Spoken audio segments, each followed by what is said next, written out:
Hello बच्चों, चलिए प्रश्न को पढ़ते हैं और समझते हैं। 18 चूहों को दो प्रायोगिक समूह और एक नियंत्रण समूह में रखा जाता है, जबकि सभी समूह समान रूप से विशाल हैं। ये चूहे इन समूह में कितने प्रकार से रखे जा सकते हैं, ये हमें बताना है। प्रश्न को हल करने से पहले हम लिख लेते हैं प्रश्न के लिए मुख्य अवधारणा, जिसकी सहायता से इस प्रश्न को हल किया जाएगा।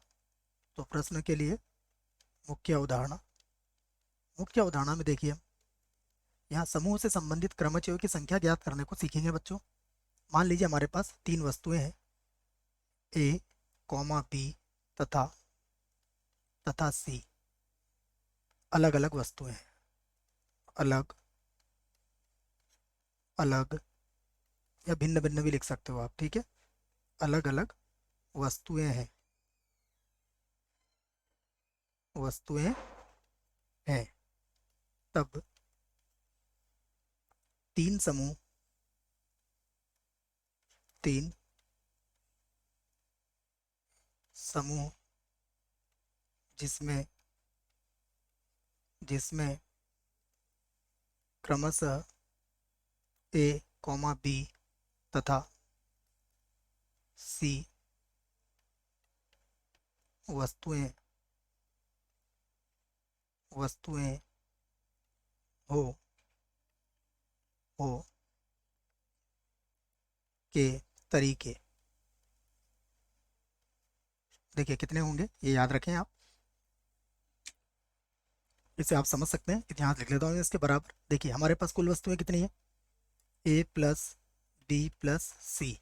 तो इसका क्रम गुणित बटा, हम यहाँ पर तीन समूह बना रहे हैं इनके, तो यहाँ जाएगा ए का क्रम गुणित, बी का क्रम गुणित और सी का क्रम गुणित। ये आप सूत्र इस प्रश्न के लिए याद रख सकते हैं। अब यहाँ से देखिए हम इस प्रश्न को हल करते हैं। तो हमें चूहों की संख्या दी गई है कितनी, 12, ठीक है। तो मैं सॉरी बच्चों 18। तो लिख लेता हूँ मैं इस बात को यहाँ पर। सबसे पहले हम लिख लेते हैं इसको यहाँ से, जैसा प्रश्न में कहा गया है, चूहों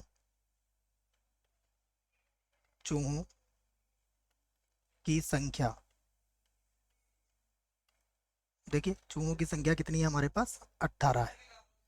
उसके बाद समूह की संख्या, तो समूहों समूहों की संख्या, समूहों की संख्या कितनी हो जाएगी, 3 हो जाएगी, ठीक है। तो प्रत्येक समूह में कितने कितने चूहे आएंगे बच्चों, क्योंकि समान रूप से कहा गया है। देखो नियंत्रण समूह में रखा जाता है जबकि समूह समान रूप से विशाल है, ठीक है। तो प्रत्येक समूह में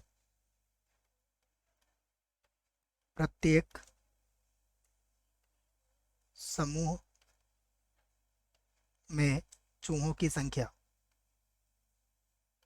चूहों की संख्या।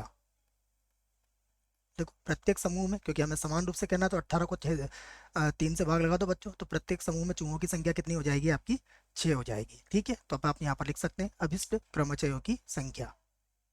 यहाँ पर लिख सकते हैं आप, अतः अभिष्ट अभिष्ट क्रमचयों की संख्या, क्रमचयों की संख्या। देखिए इसका सूत्र मैंने आपको लिख दिया, ए प्लस बी प्लस सी। योगफल कितना है हमारे पास, ये है 18। तो यहाँ पर आ जाएगा 18 का क्रम गुणित बटा प्रत्येक समूह कितना, तो 6 का है। यहाँ पर हमने ए बी और सी लिखा है, परंतु यहाँ पर तो बराबर है, तो आप लिख सकते हो 6 का क्रम गुणित। उसके बाद फिर आ जाएगा 6 का क्रम गुणित और फिर से आ जाएगा 6 का क्रम गुणित। चाहो तो आप लिख सकते हो 18 का क्रम गुणित और बटे में आ जाएगा 6 का क्रम गुणित और इसकी घातांक कितनी हो जाएगी, 3। और यही आपके प्रश्न का उत्तर होगा। आशा करता हूँ बच्चों प्रश्न का उत्तर समझ में आया होगा। धन्यवाद।